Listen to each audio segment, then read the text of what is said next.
I'm Eric Chemi, and this is Politely Pushy. Adam, thanks for joining me today. I'm so glad to talk to you, but why are you moving? What's going on over there? I am walking while I work on my treadmill desk, and this is how I work every day. It's made by Lifespan, which is a client of our agency, and we help them launch their whole workplace line. So it's walking the talk, practicing what you preach as a PR person, right? We're supposed to use the stuff that we promote, and this is part of that. Are you doing this just for this show, or are you always on this treadmill? No, I've been on it every day since 2011, which has resulted in. That's a long time. Oh, yeah. So I've walked across the country twice now, from Boston, where I am, to you guys out in San Francisco, and then back again, all while doing PR. That's impressive. So how much weight have you lost on this thing? I haven't lost any weight, but I also haven't gained any weight either. So, well, how much weight would you have gained then if you hadn't walked back across the country then? God knows, because I'm also a musician and I'm not the kindest on my body. So I have no idea where I'd be right now if it weren't for that. That's funny. Well, I appreciate the time, because the topic I want to get to about invention. That's your thing. That's you've got a book out. You've been on a speaking tour. You've done so much with invention, and the idea that PR is part of the invention process. So what does that mean? How do you use invention in PR? Are you guys going to be inventors now? Do you make the products? How does this work? So as PR people, we're always given a product or a service by our clients to promote. And the first thing we always ask them is, okay, what do you have coming out? What does it do? How much does it cost? Who are you targeting with it? Yada, yada, yada, yada, right? Those are like level one questions for every new client. I don't know, after a couple of decades, you start to be like, okay, we're a little bit tired of this old process. And meanwhile, along the way, you've seen some opportunities and you go, man, if this brand were to make this thing right now, it would be huge. So eventually we just kind of turned the PR process on its head. And instead of being, the sort of brand archaeologists that are trying to dig in and find the story and what's the cool nugget that makes this product or service different or interesting, we started to become the creators and the inventors, telling them what they could make and then predicting the type of impact it would have. But they don't really want to hear from you about what products to make, right? They just want to hear from you, hey, tell me I got a lot of good press for the product that I already made. Right. So what they want from you is exposure. And if that is the end game, you can say, well, if we were to work with what you already have, we could get this varying degree of exposure, and it's fairly predictable, right? There are other case studies of similar products to what you've launched, and maybe like plus or minus, that's where you'll end up in a year.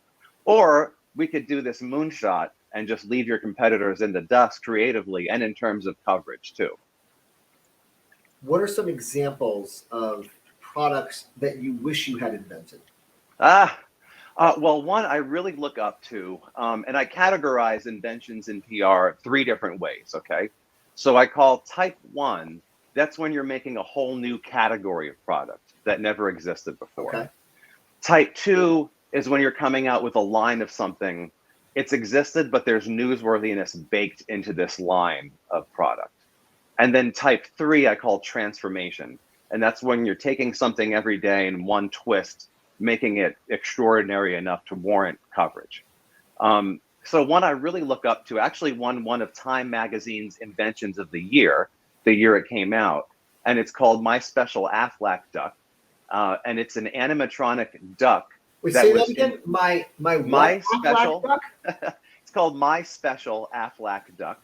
Okay. And it's a robotic duck that comforts pediatric cancer patients in the hospital because they can't have animals necessarily in there with them. So Aflac, the insurance company, created this duck that has these different transponders and tokens that a child can hold up to it to express themselves. And the duck will then quack out those emotions. There's a chemo port on the duck so they can have their radiation treatment together. It's just a wonderful little device that came from the brain of a PR person named Carol Cohn from Carol Cohn on Purpose. And Aflac was her client. And she came to them with this idea because she happened to know someone who created these machine type things. And she said, wow, if I could pair this guy with what these guys are doing and what their mission is, we could create this product that would do something no product has ever done before. And that's what they did. So is that type 3 then in your book?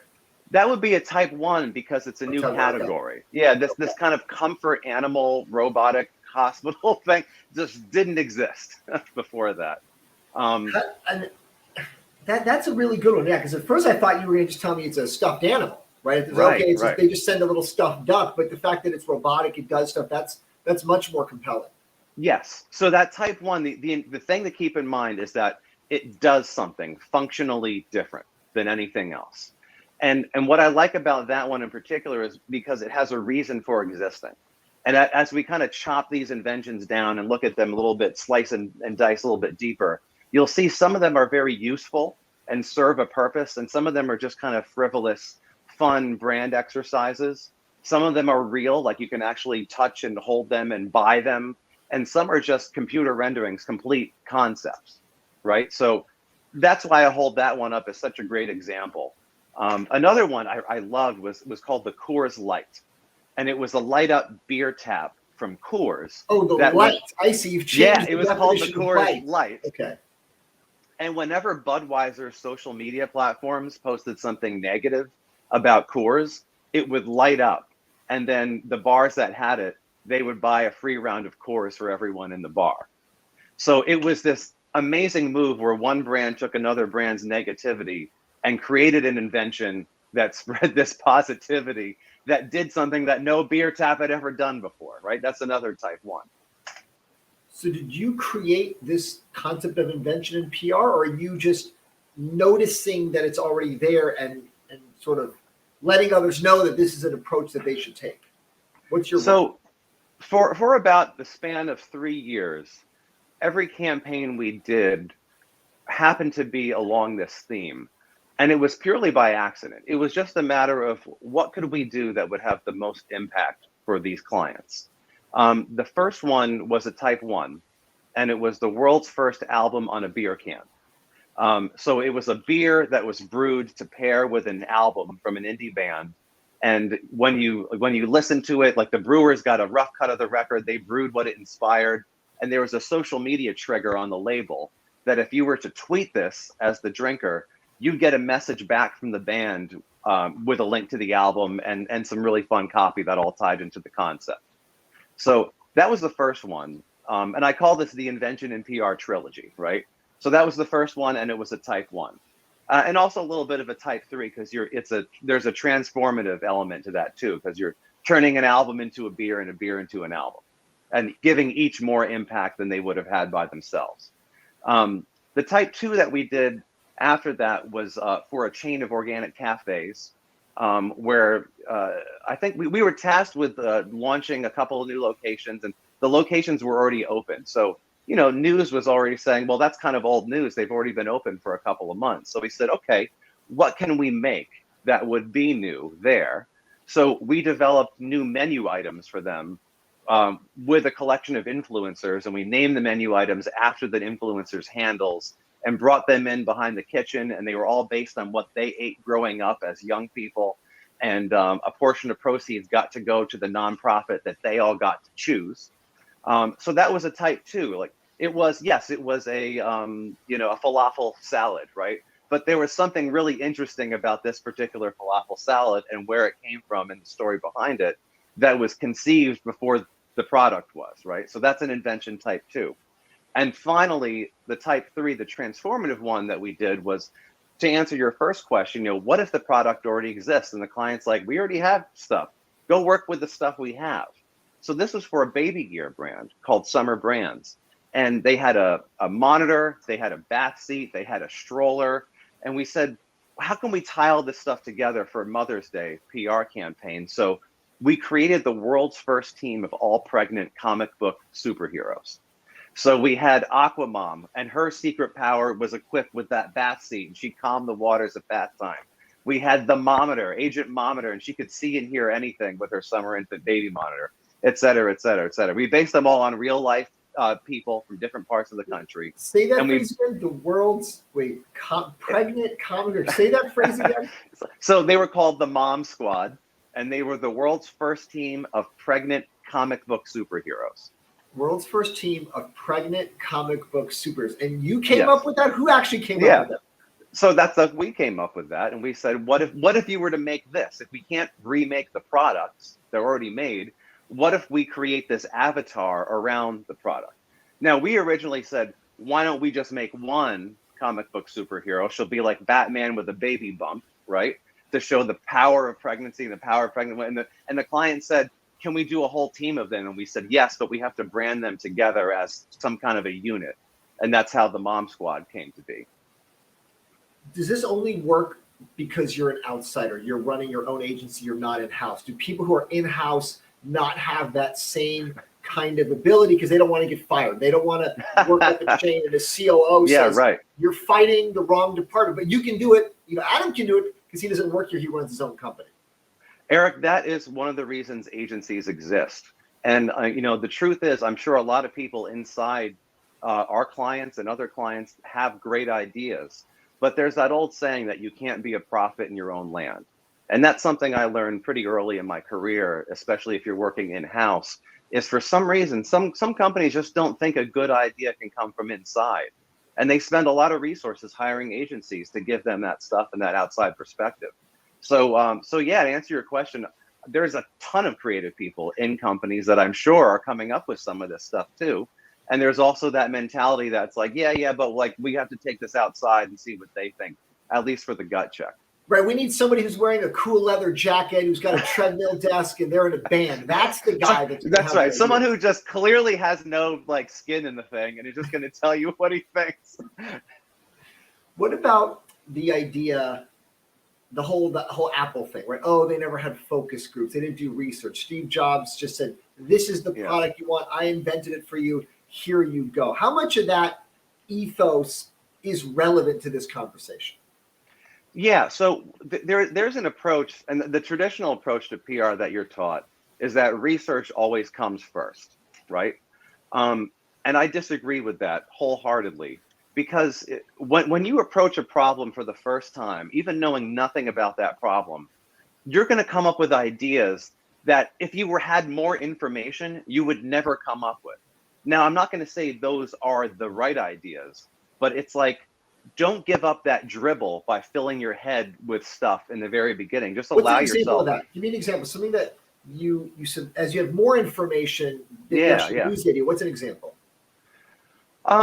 If let's take like the Mom Squad, for instance. Like if we really sat down, we did focus groups with, pregnant women, expectant moms, and found out, what they liked, we probably would not have wound up at superheroes, right? But the fact that we went there was just keeping our eyes open and looking at trends in pop culture and looking at Wonder Woman being one of the biggest movies and Black Panther just crossing this major revenue mark and all the marquees filled with this stuff, and looking at families lining up out front. And you don't need a focus group for that. You got your eyes for that, right? So if we could have spent months and come up with something not as good than just, a good inspiration. Interesting. So you're on that side of don't do research or don't do as much research. Don't let research lead the way. Maybe right. Research can come after the fact. So that's exactly what we do. So once we have the concepts and we feel good about them, then we start doing our research and we test them and you tweak them and you can improve them, or you can throw them out and you might come up with something better. That's just the way the process works, right? But don't go research first. Allow yourself to react emotionally to the challenge first, because that's the way your target audience, the people you're trying to reach, they're not going to have done any research before they see your campaign. It's got to hit them. So the book. So tell me about the book. How is that? Is that out now? I can buy it now, or it's almost out? What's the status? Because it's right around now, I think. Yeah, it's coming out this summer. So they're saying like late June, early July. It's been submitted and it's going, through the publisher's process now. But the book came from, probably in 2016 or 2017, I got asked to give a talk at a PR conference, and they asked me to give a talk on pitching the media. And I thought, so not about invention, just a normal pitching the media thing, like a normal PR topic. Right. And I thought, I have given that talk 1,000 times. they could get anyone who's not me to give that talk just as well as I could. Do I really want to sit down and put together a deck on how to pitch the media, right, for these kids? And I thought, you know what I would much rather do? I'd much rather share some case studies of work that we've done recently and look at that work and think, what is it that made those campaigns good? And so I went back to them and I said, how about I give this talk called Invention in PR? And we're going to talk about this campaign. And, getting back to what you said earlier, as you start working this road and you're like, oh, we're coming up with the product, you start to notice other brands doing that too. And you're like, wow, other brands are creating up these like earned media driven products and services. We're not the only ones doing this, but no one has connected the dots yet and said, look at this. This is an actual trend. This is a workable strategy. And then in my case, this is something that can be taught to people. So that's what I ended up doing. And it went over really well. And then I thought, well, why don't I go share this to as many schools as I can? This was a student conference. I kind of felt like I had the keys like to the kingdom at that point. And I was like, I got to let people know about this secret. But don't you want to keep the secret? Don't you want to be the invention guy? And then you have all the clients and they all work for you? Not really. I mean, if you're the first one to coin the term and to say, look at this trend and here's how this all comes together, maybe that will still happen. That would be nice. But ultimately, I want to get more respect for PR as not just storytellers, but story makers. Katie Couric, in one of my favorite quotes from her, talks about journalism is not just telling people what happened, it's helping them understand why they should care. And if that's true, then I look at PR as making something happen that's worth caring about. So how can we lift up PR to not just be this mouthpiece of a function, but to be the creative engine that drives what a company actually makes? I'm glad you said it, because I was going to ask you about the schools, because I know you've presented all these schools. So it's interesting, actually, in a way you answered the question already, is nobody asked for this at first. You just did it because you didn't want to do the media pitching one. It's sort of like you invented your own speaking circuit a little bit, right? You invented the topic. And because it's funny when you started with, hey, they wanted me to do a thing about pitching media. Even when you said it's kind of a normal topic. So it's funny that your reaction was the same. Like anybody could do that. So you created a topic that nobody asked for. Then they wanted it. So it's much like you're talking about the concept itself went to dozens of schools, it sounds like. And then so my guess is, if I'm jumping the gun here, the book is some version of what you would be presenting to these schools. Exactly. So after I went to 50-something schools and some professional conferences too, a lot of them would ask me to come back the following year. And, that giving upwards of 60 talks takes a lot of time, right? So I thought, gosh, how can I put this together into a resource that if I can't come back and do this constantly, I can hand it off to these groups and go, here's what I would have said if I were there, right? So it's the case studies, it's the approach, it's laying out what these definitions are and showing them how they can do it. So that's how the book came to be. And I was lucky enough to find a publisher that got it right away. And then they said, wow, this adds something to the profession that people need to learn. And they've been great to work with. What is your favorite case study from the book? Oh, man. My favorite one has got to be that first one I talked about, which is the album on a beer can one. Okay. Because that's kind of the one that started this whole, oh, my God, as a PR person, we don't just get to launch a thing, we get to come up with the idea for the thing, right?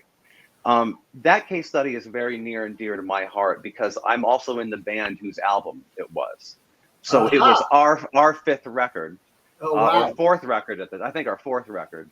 And, we were looking around at our peers releasing things. And even at the time, U2 was sneaking its album onto iPhones, right? Yep. If you remember I remember that. I couldn't get rid of that U2 album. I didn't want this album. I liked 80s and 90s U2, but this new U2, I didn't ask for this, but they got on there. Yeah. So, and they did that. And Bono's gone on record basically saying, like, we kind of did that out of fear because we were afraid no one would hear our new music because it's so damn hard to get new stuff out there, even if you're U2, right? So if you go all the way down from there to an indie band at my band's level, you don't have a prayer at anyone caring about your new record unless you do something about it. And that's what we did about it. So that's funny. So it was a PR thing, but it was also from your indie band. It's all coming together now. It's all the Yeah. world of Adam revolving here. Well, it was one of those projects where everything you love seems to come together in one project, right? And it's like they talk about labors of love, and it's like, yeah, we all have great things at work we're really excited to work on, but to write an entire album with your best friends and songwriting partners and musicians, and then to go and tap a brewery and get them to go make this thing with you together and both do something that's never been done in either of your respective industries before. That is real. I mean, it's a labor of love with emphasis on labor too, because it was a lot of work.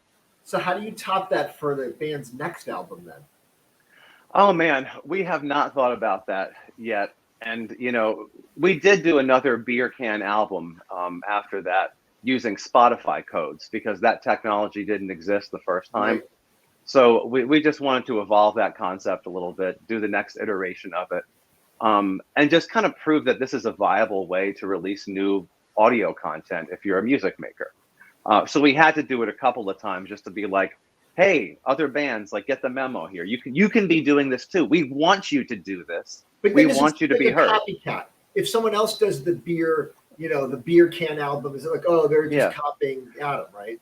Well, what I want them to do is I want them to beat it. I want them to beat the concept, not just do it the same way, not run the same playbook that we ran, but I want them to take it to the next level somehow. That's one of the reasons you do this stuff. And one of the reasons I teach this is I want this next generation of communicators and PR pros to beat the hell out of whatever I came up with. That's the whole idea, right? I'm impressed that you're so magnanimous because I think I'd be much more selfish. Like, I don't want anyone trying to beat it. I'm not telling anyone how I did it. I appreciate the optimism and the sharing approach that you have. Thank you. I never saw myself becoming a teacher or a professor or anything, but I did, PR has been very good to me, and you're always looking for ways to give back to the things that were important to you. And this was a way to do that. And it just ended up having a really nice effect. And I say, I started the agency in 2007, and it took us till, 2017, 2018-ish to really find what do we do that is different. It's not just, hey, we're really good at doing PR, right?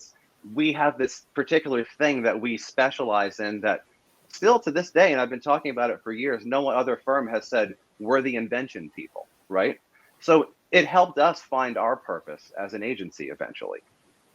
So who are the current clients right now? I'm sure it's shifted all the time. I bet these last 3-4 years have really changed the client base for you. It's funny that they when you start winning awards and stuff in the industry, and I'm sure Curtis and I have had this conversation as well. It's people go, wow, you must be winning business left and right. People must be knocking down your door. And it's like, that's not really how it works. Like, new business is still developed based on relationships and people to people and past clients coming back and them telling someone else about, this person. It's not just like there's this torrent of, people banging down your door. But, we've been very lucky in the last couple of years to have some really cool clients. One is called Level 99, and they are kind of like a interactive playground for grownups, where you go into all these little individual rooms and you don't even know what the rules are in that room. It's a game, it's a challenge, and you have to beat it, and you're timed and you're with your team, and you have to figure it out on the fly before the buzzer kicks you out of the room. So that's cool. We've done more organic cafe stuff. And, for the first time, we've had clients come to us and say, we just want the idea. We're good at execution. We have a good team here, or we've already got an agency that has been very capable at execution, but we're missing that thing. We want the invention. Can you give us the invention? How much are you charging just to give them an idea if they're going to have someone else do all the work? Oh, yeah. Well, that's based on retainer. And I don't talk about that on podcasts. That's all, behind closed door thing. Yeah. But it is a retainer based arrangement just to come up with the idea, because the idea is a process, right? You might have something great off the cuff, but again, you do want to test it. You do want to then go back and do your research and collect that information just to make sure what you're putting forward is great. When we do the idea thing, I always like to give 3 concepts in the end. And one of those concepts is always going to be an invention, because that's what we do. But if you look at the whole galaxy of what you can do as a PR agency, invention is just one of those stars in the universe. It happens to me to be the brightest and coolest, the most fun star to steer your ship toward, right? But there's many others. So, we come up with stuff that isn't necessarily invention or transformation or creation, but we always, make that promise to the client and to ourselves that we will give you that cool product that is very you, that you never would have thought of. And maybe it's a partner product, maybe it's something else, but you will always get that when you come here. What is the hit rate on inventions? Do you feel like it's 30% that, okay, these actually work, they were successful? Is it 10? Is it 50? What's that hit rate with? Well, we've only been selling it as a branded service for the last 3 months, 4 months or really? so. Really? So everything we put out that's invention since the trilogy is all still in the development phase. Oh, interesting. So it's too early to know, because I think about what you said earlier is the research comes after the fact. You can invent the product, then you can do the research, and the research may say, hey, this is not a great idea. Yeah. And so I'm just curious how, like, as Edison, right? The whole thing with Edison is most of the things that he didn't work, but he had to fail so many times to get one thing to work. Right. Well, I mean, part of it is I pay attention to this stuff out there. And when you start working this trail and you're like, oh, that's an invention. And just in the last year, I mean, we saw one this week. It was that Oscar Mayer bologna facial mask thing, right? Yeah. Like Oscar Mayer, they said, oh, kids cut the eyes and the mouth out of bologna and they put it on things, and we'll partner with a skincare brand to come out with this like shishi bologna face mask. And that was clearly an invention in PR, right? But it wasn't that good. I grade it. I give them either U or an F, useful or frivolous. That one was frivolous, right? It didn't really serve a purpose. No one was asking for it. People weren't going to run out and buy it to solve a problem for themselves that weren't already fans of the brand, But then, it occurs to you and you look back through time and you're like, wow, the doomsday clock that that Bureau of Atomic Scientists, they're always standing in front of that clock and it's like minutes to midnight and everything. That's an invention in PR that a trade magazine came up with to get their name out there. And that goes back to like the 40s, right? Actually, the one that I think of now that you mentioned this, the Tour de France was an invention of PR, because it was a newspaper who was trying to sell copies. They said, well, we'll make a race, and then you'll have to buy the newspaper to find out the results of the race. That's right. Oh my God. Yeah.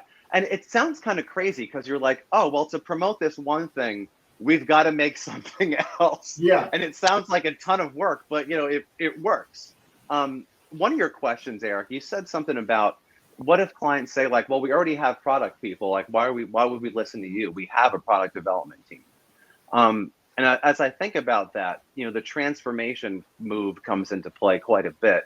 And I was thinking about this field that Budweiser created using recycled beer cups. And they did a whole soccer field in Russia that was white and it was made out of this recycled plastic.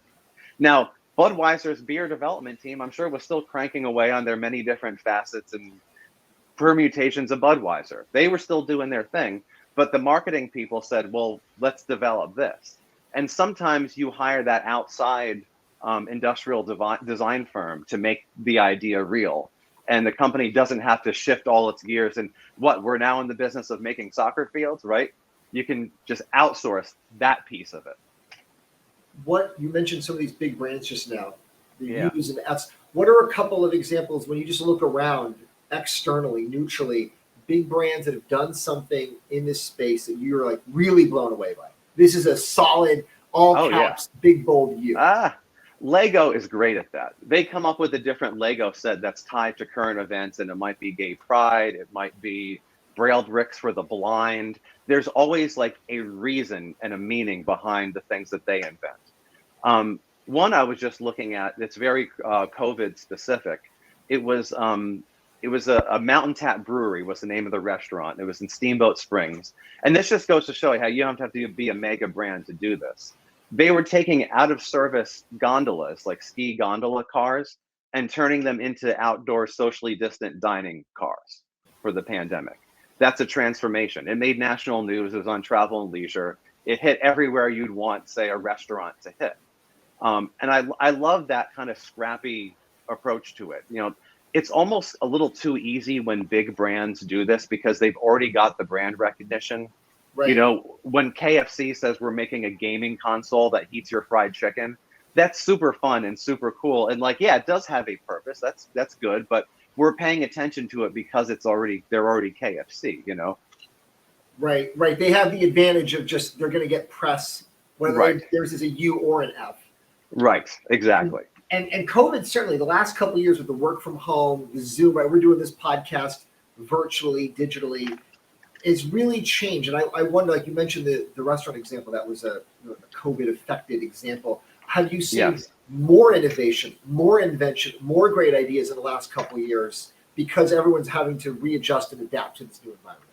Oh yeah. I mean, one of my favorites was Heineken Haircuts. And they let me pull up the case study on this. Heineken Haircuts. I didn't see that one. So this wasn't in the U.S. I think this might have been in England, but they rolled out these mobile hair studios and parked them outside of pubs where a celebrity stylist would give patrons their very first haircut while they sipped on a beer as soon as pandemic restrictions were easing. And that's super well timed, right?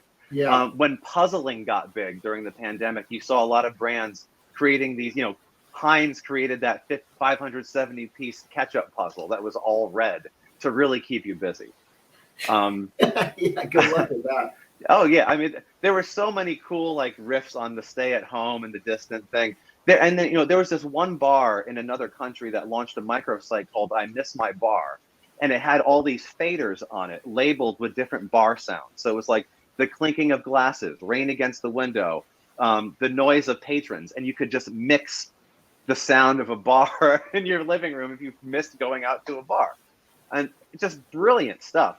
One I was just thinking about, like I tweet all these out as I find them at #Invention in PR, and I always try and credit who shared the thing with me, who made the campaign, and I'm just trying to start a dialogue around like, look at all this cool work along this theme.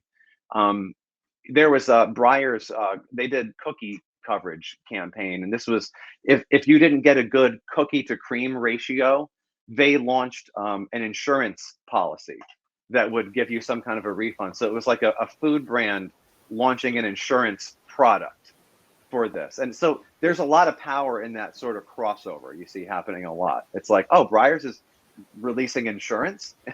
Cookies to cream ratio is key, right? And that's important stuff. In there. Yeah. Yeah. One of my favorites is when one brand steals the holiday of another brand. Yep.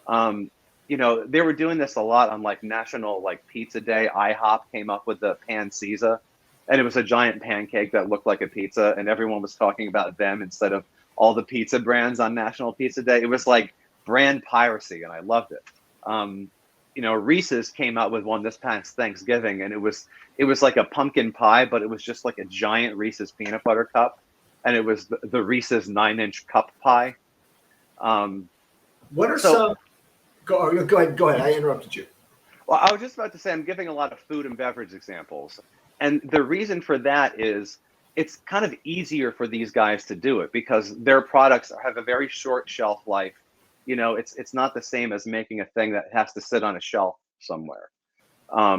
So it's like I like them, and I get a big kick out of them. But the ones that aren't as foodie are a little bit more interesting to me. And one that I saw just about a month ago was from PETA, and PETA, the animal rights group, and they have very very on brand for them is over the top big kind of oh my god stuff. They launched, and this was an invention in PR that was conceptual, so it didn't even exist. It didn't have to, but it was a line of clothing that was made out of human parts. So it was human leather, and like they would name the leather jacket after the name of the person, or they would name the shoes after the person they were made from, or the purse. And it was very creepy. And they did brilliant design on this too, and all the images that they created really looked like the real thing. And I just thought that was, it's disgusting. It was brilliant for them. And it wasn't food, which is I always give like an extra point to ones that aren't necessarily food. Right. The consumer brands have a leg up. Like Lego has an opportunity too, because the whole thing is invention. I'll say before we go, any you don't have to give the names, but if you do, that'd be even better. some that just made you laugh out loud because they were just giant Fs, giant frivolous. They're like, nice attempt, but I don't know where this is going. I sort of want to end on a laugh here. Oh man. Well, it was that bologna one the other day. Yeah. That I was like, that's definitely a frivolous. There was like Del Taco had taco scented soap. That's pretty gross. You know, it was like, you know, it was just like, yeah, this doesn't really have to exist. You know, but even, you know, I talk about in the book, Eric, even when something fails like that, I still dig it because it means somebody took a chance and they did something a little bit wacky and they got behind it. And it was an idea to earn media. And I'm like, at least their hearts were in the right place by doing the thing. And they took a swing and they might have missed, but like, I respect them for it. Awesome. Adam, this has been fantastic. I appreciate the conversation, the time, the stories, right? Just everything. It's changing my whole perspective. And now everywhere I look, I'm going to think about this. And every time you read about that, just a little left of center like product in the news of like, you're like, you see the PR fingerprints on it now, you know? Very eye-opening. So I'm excited. I'm excited we did this. I'm excited for the book coming out this summer. Adam, thanks for the time today. Thank you, Eric.